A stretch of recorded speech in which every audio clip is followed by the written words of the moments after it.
Conistee, how are ye? Welcome back to the Candlelit Tales podcast, where we tell stories from Irish mythology and chat about them afterwards. In this series, we're looking at Cormac Mac Airt, and we have been looking at the great High King and all the light, bright, beautiful things he did. Now in this episode, we're going to delve a bit deeper and discover the darker side of Cormac Mac Airt. As all stories have two different ways and many different ways of looking at the perspectives, we're going to have a little look at the less prosperous stories.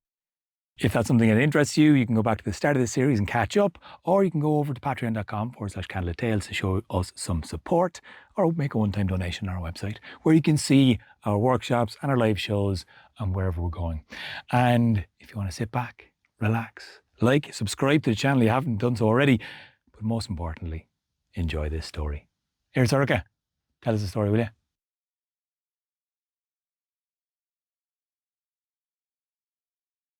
Now Cormac Mac Airt was king, with his beloved wife by his side, finally a queen to sit equal to him, finally complete in the eyes of his subjects, and he could have hoped for some peace, some quiet, some time to settle in, but it wasn't long before unrest began in that most unrestful place, the north of the country, the province of harsh words and stony places, the province of the fighting men, the province of Ulster.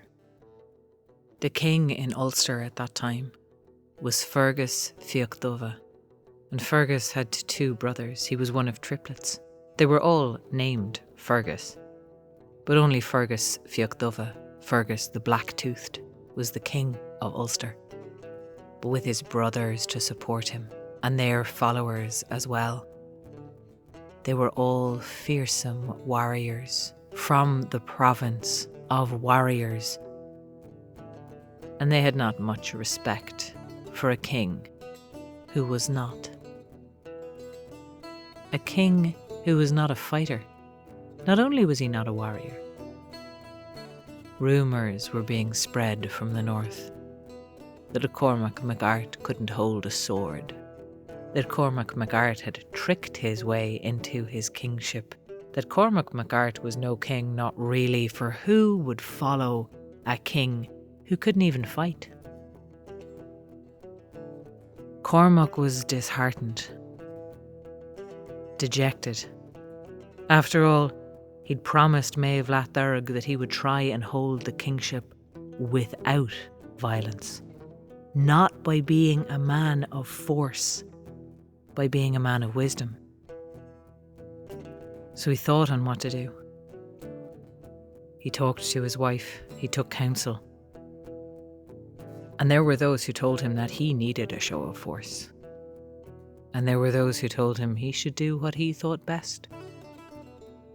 And Cormac decided it felt wrong.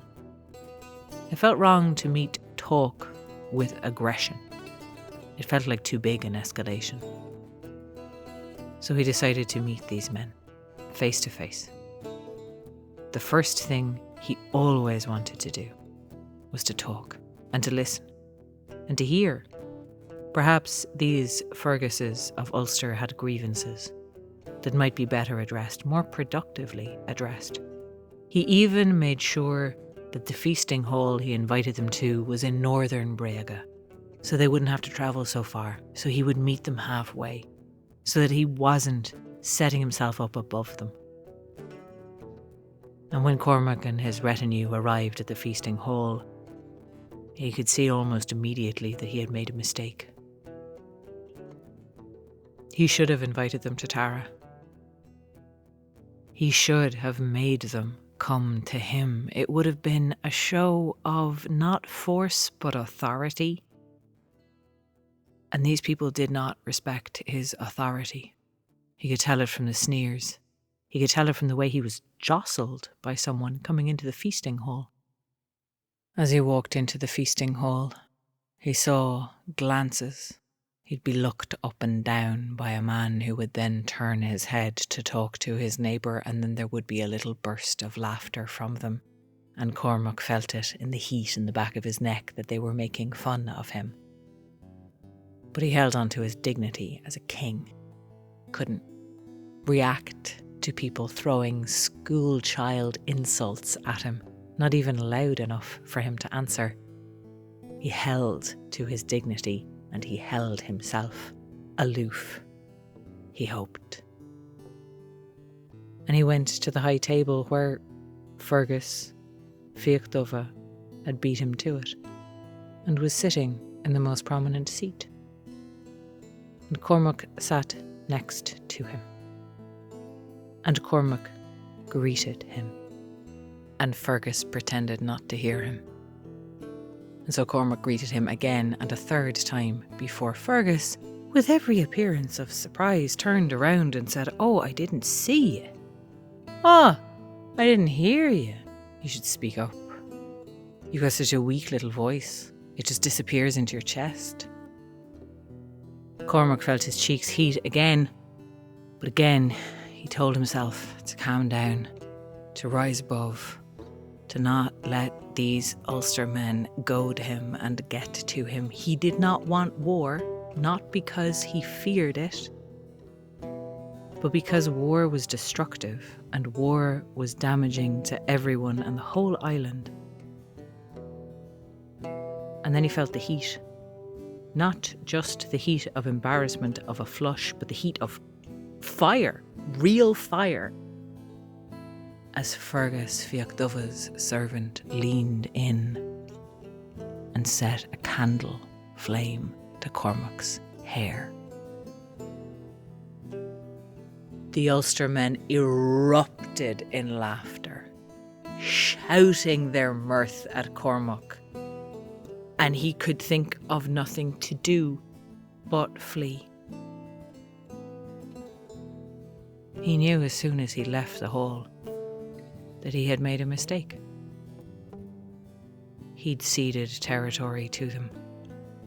He left his own supporters sitting there alone, directionless, with nothing to do, only fall in line with the Ulster men or risk being killed for their defiance. He knew that they were going to march on Tara, and he knew that if he went back it would be a war, the very war he tried to avoid. And so Cormac, the High King of Ireland, went into exile. He went first to the west. He went back to his mother. It seemed the wisest thing to do, for Acton was not involved in the politics of provinces. Acton was still involved with her horses and her wild places and her druidry. And Cormac knew how to find her, even if he didn't know exactly where she was. He had only to follow the herds, and he would come upon her.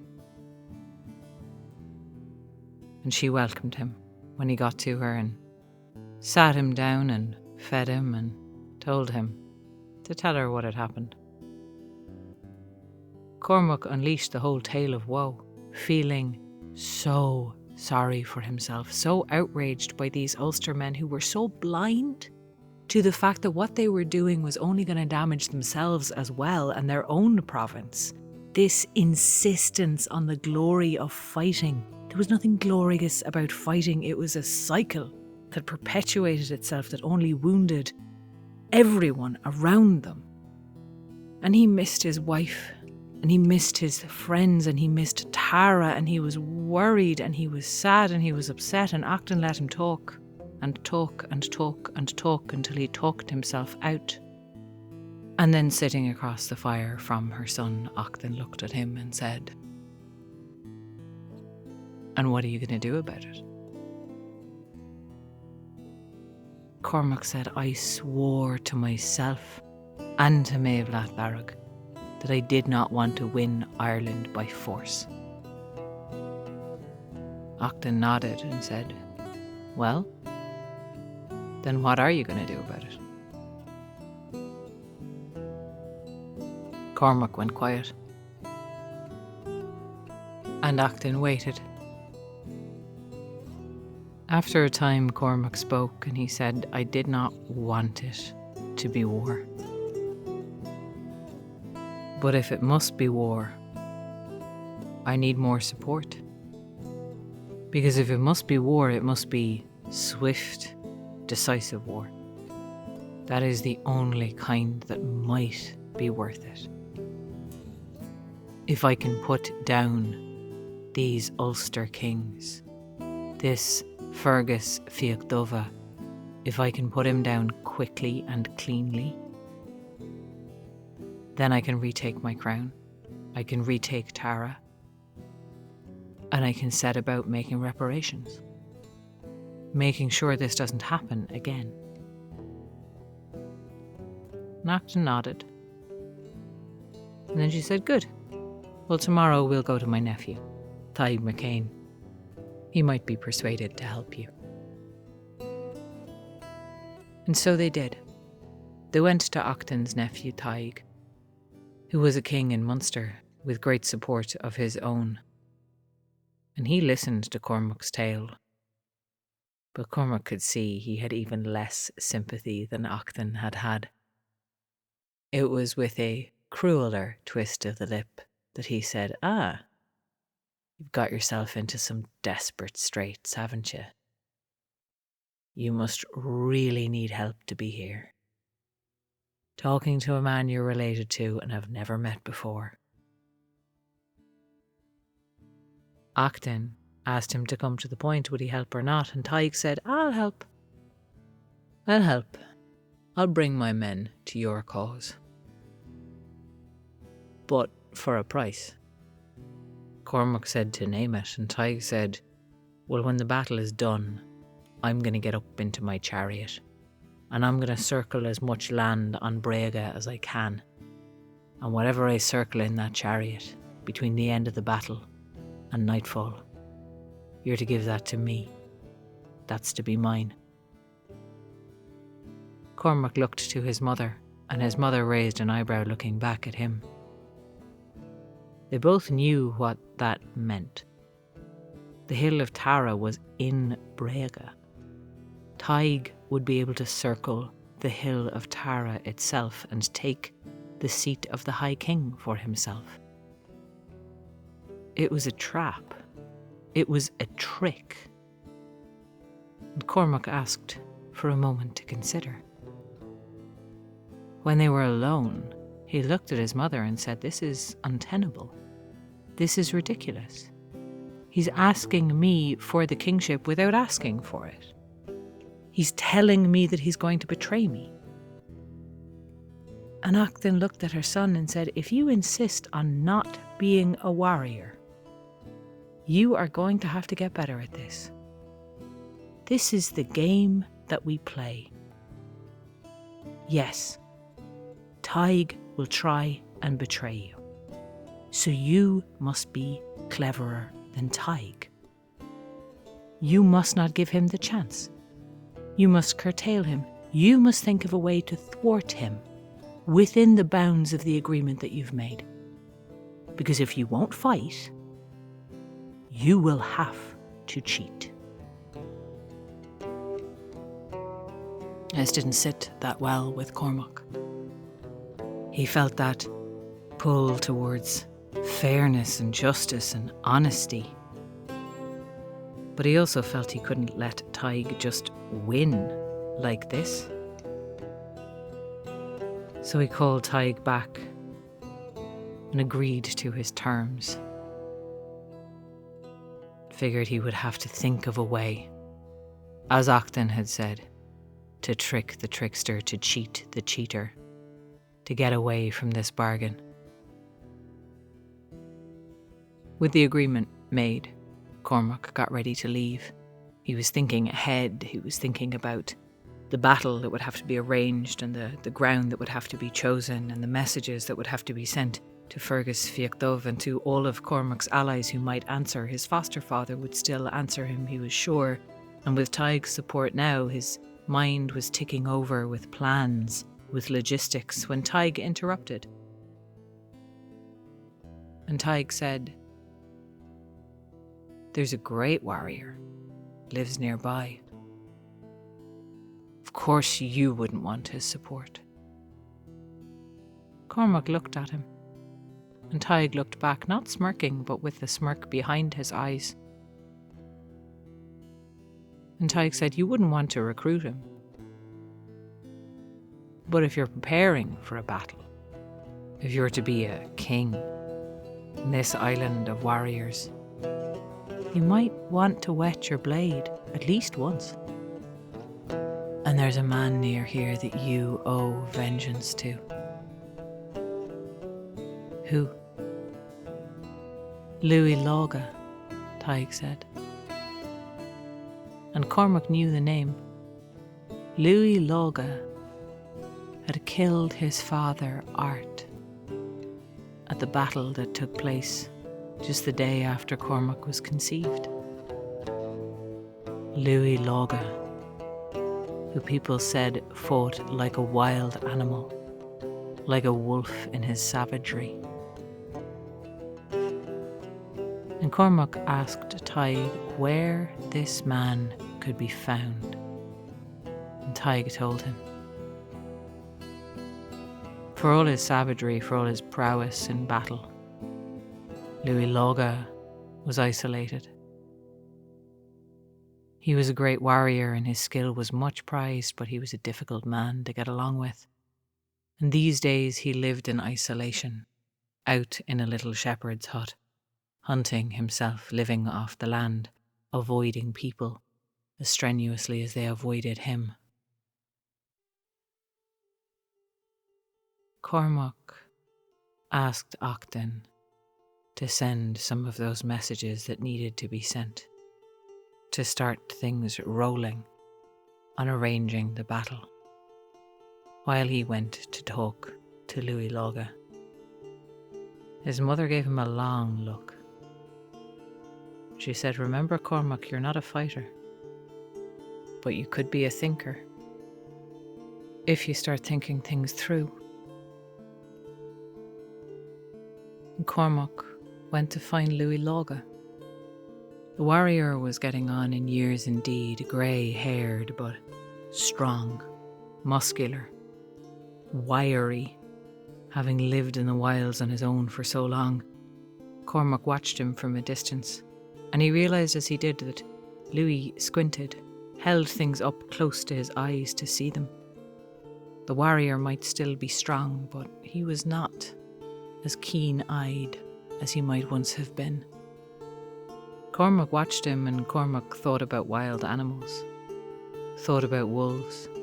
He'd heard stories of men like Louis Laga, who had this riastrad, this battle rage, this fury that they could tap into, that made them go almost wild on the battlefield, almost to madness. It was said that they might attack friend and foe alike, and people likened it to the frenzy of a wild animal. And as Cormac watched this warrior go about his day, he thought of the wild animals he had known, how they fought, how they postured and snarled, and when they did fight, how rare it was for one to wound another, a wolf to harm a wolf. Usually, with snarling alone, they would back down, one or the other. Rarely was there wounding, rarer still killing. This man was not a wild animal, this man was a man. And Cormac waited, and he tried to think it through, to follow Octan's advice, to really think. This was an opportunity that Tig had handed him. Although Tig did not know it, Cormac needed warriors, and Louis Laga was a warrior who had no love for Cormac and his family, but a warrior with a vulnerability, a warrior who could not see clearly. Cormac made his decision, and then waited for his chance. Waited until Louis went to bathe, leaving his clothes and his weapons by the side of a river. And then Cormac went and picked up his sword, and waited for Louis to notice. which took some time.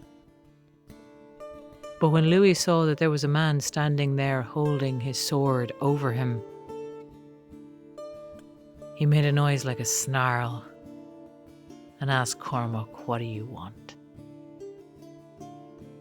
Cormac Mac Airt said, "I want an Eric. I want a death fine. For you killed my father, Art, son of Concade Cock."